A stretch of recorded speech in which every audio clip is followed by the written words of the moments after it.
Nothing I did was working. The more I tried, the more out of control my eating became. Then, I did something I hadn't tried before. I became a savvy detective and figured things out. If I can do it, so can you. Find out more at solveyouroutofcontroleating.com. Welcome back to Solve Your Out of Control Eating, everyone. Well, today we have quite the sugary mystery on our hands. We've got Fiona, who is binging on all kinds of sweets, and she's, as my daughter says, stuck in the death scroll of food porn. So you'll want to stick around and hear why and how Fiona ends up breaking free of all this.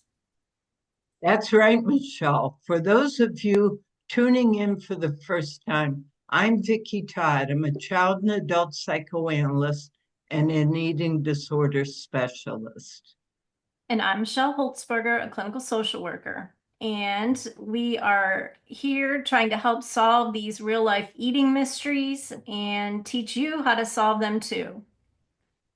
And we are both very savvy detectives. Let's not forget about that, Michelle. That's Our, right. sec- That's right.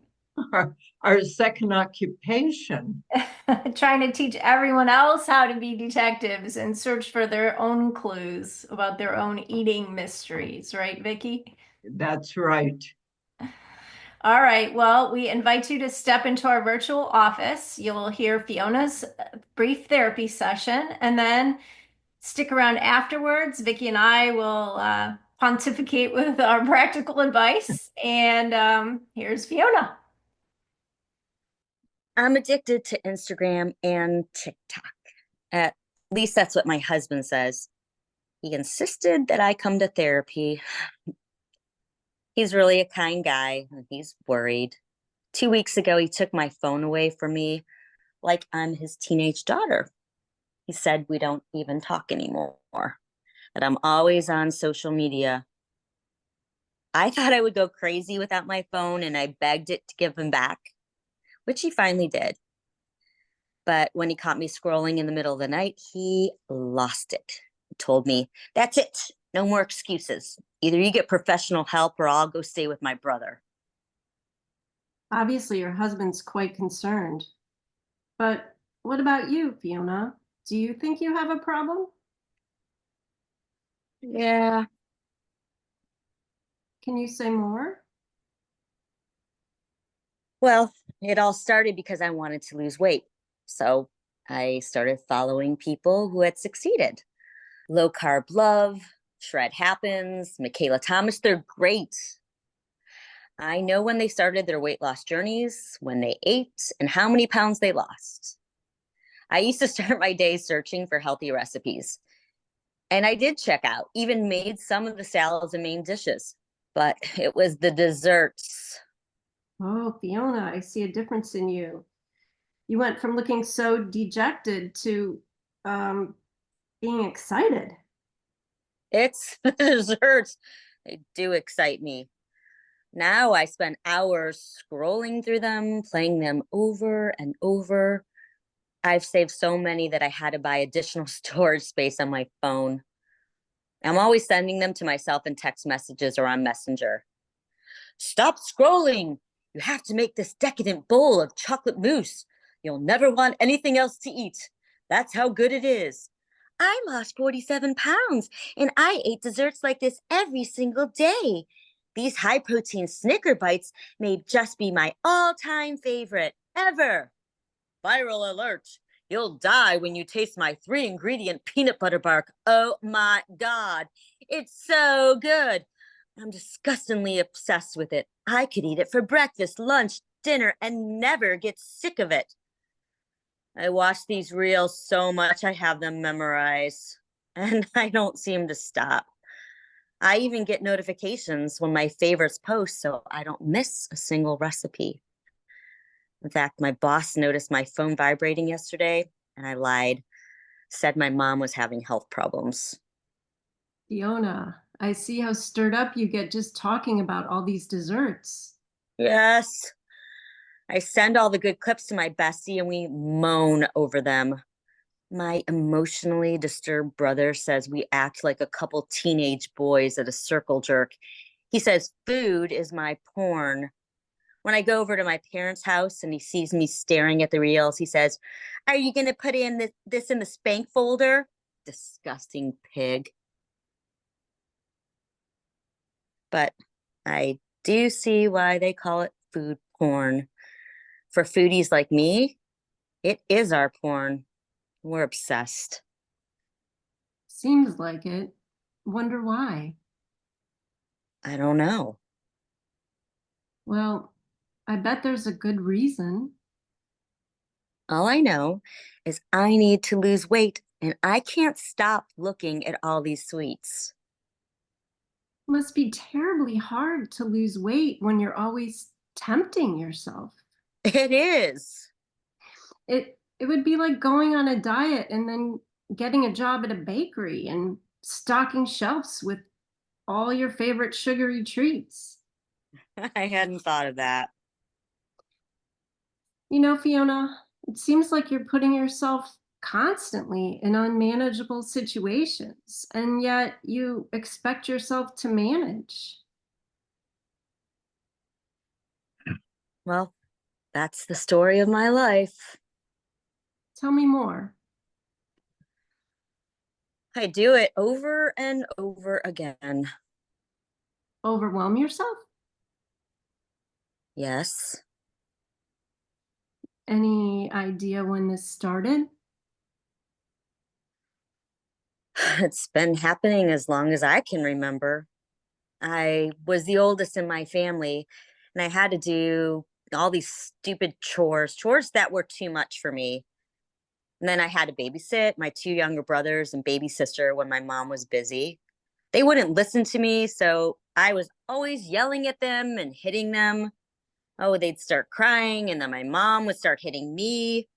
And if one of them broke anything, I was blamed, and then I couldn't go to my grandma's on the weekend, and that was the worst. So going to grandma's was important. Yes.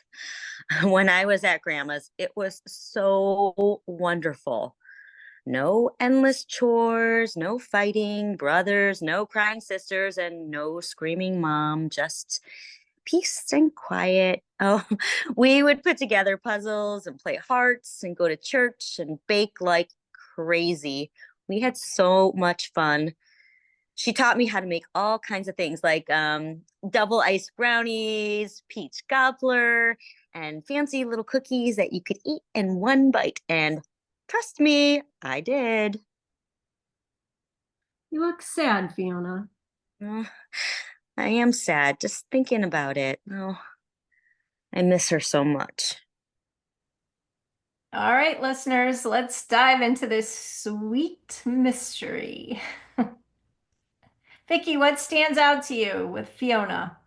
Well, so much. That's the thing. But let's start with the family dynamics.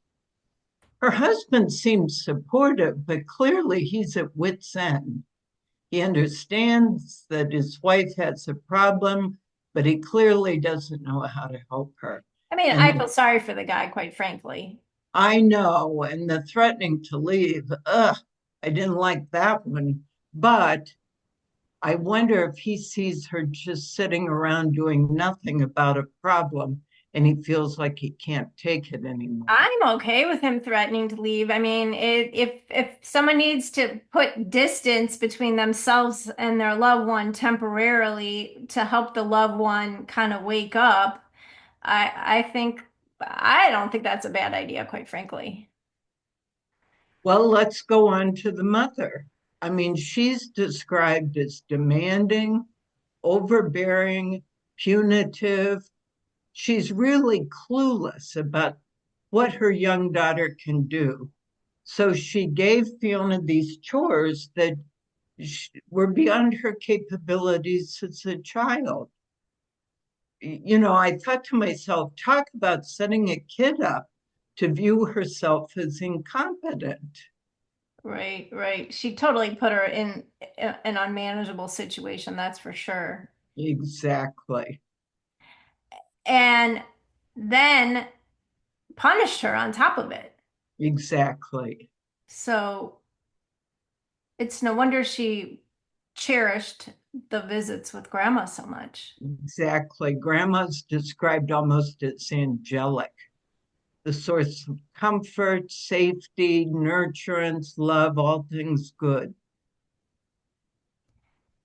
Right. And yeah, grandma's just quite the hero, I would say. Exactly.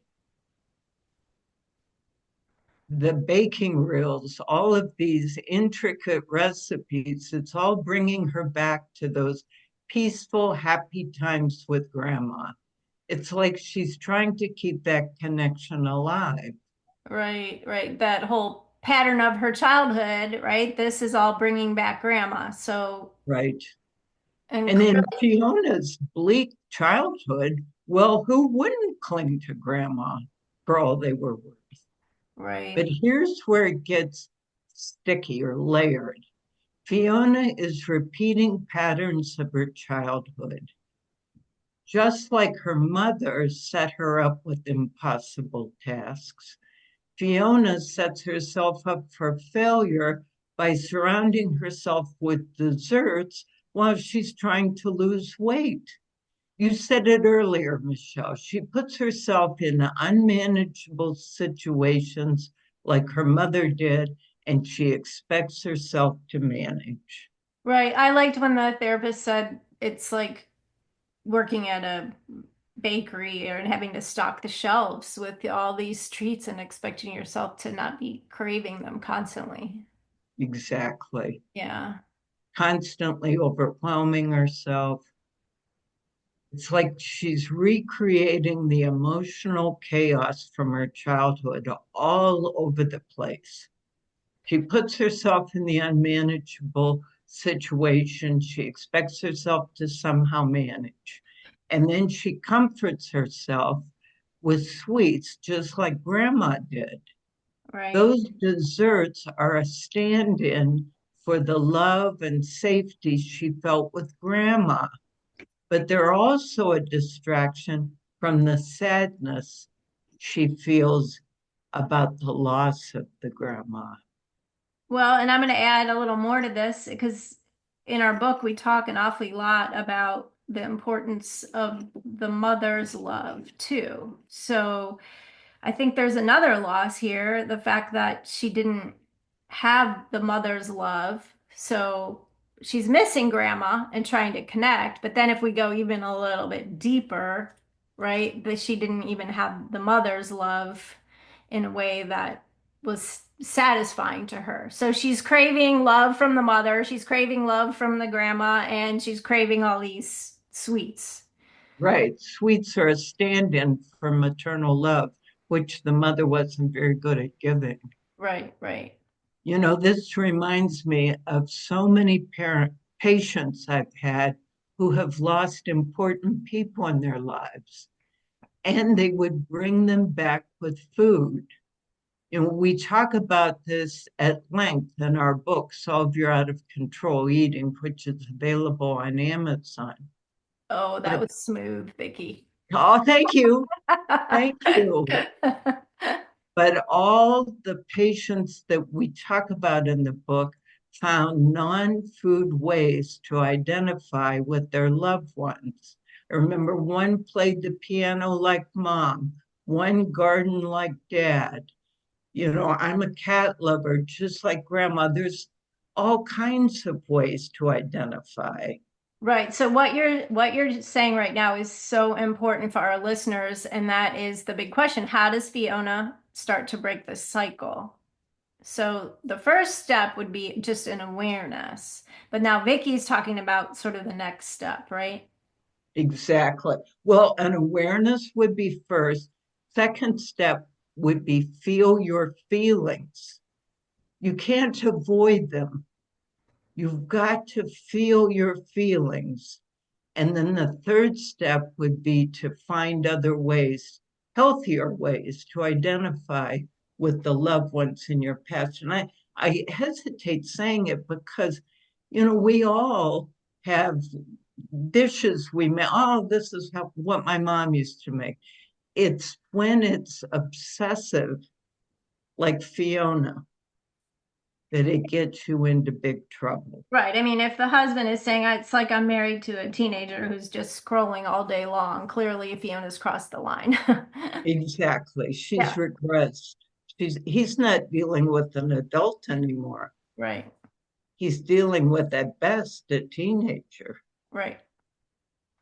So the steps that you're talking about are going to kind of shake her out of this. She's going to become aware. She's going to look at the connections, realize the feelings are because of the grandma and even potentially the mother. And then she's going to try and create some healthier ways to connect with these in a positive way with grandma. Exactly. Then if she starts experiencing her feelings, talking about her feelings, she won't feel so compelled to act them out with desserts. That's key for everyone who engages in emotional eating. You identify and experience your feelings rather than distracting yourself with food. That sounds like a great place to wrap it up, Vicki. That is just awesome. So before our listeners go, don't forget to hit the follow button so you don't miss an episode. And we'd love for you to share this episode with others. And remember, Keep searching for clues.